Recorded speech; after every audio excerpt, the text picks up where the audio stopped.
Avec son fichu rouge et sa cosmétique ardente, elle aimerait flamboyer comme l'oiseau, lui ressembler dans ses légèretés, s'en approcher au plus près, imiter ses éclats, se confondre avec lui et finalement ne voir plus que l'animal vénéré à la place de sa face humaine.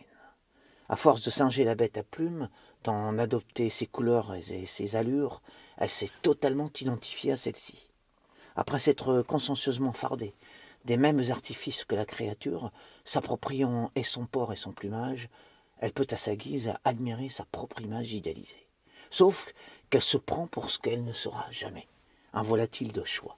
Cette femme n'est plus que le reflet de ses illusions. Elle croit avoir des ailes, elle n'a que des lourdeurs.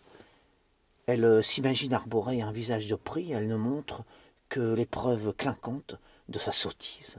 Elle pense plaire aux hommes en s'affublant de parures calquées sur celles du passereau, elle les fait rire.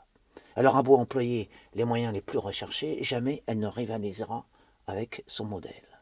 Convoitant les beautés que sa naissance ne lui a point accordées, elle rêve de s'élever dans les hauteurs esthétiques des êtres qui volent, anges ou oiselets, mais ne fait que brasser du vent.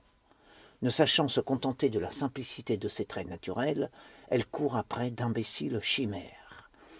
Quête stérile, ne la faisant nullement décoller de terre. Il ne lui reste que ce miracle écarlate qui palpite sur sa main, pareil à une flamme, unique et inimitable. Alors c'était un texte écrit d'après un tableau du peintre Aldéi.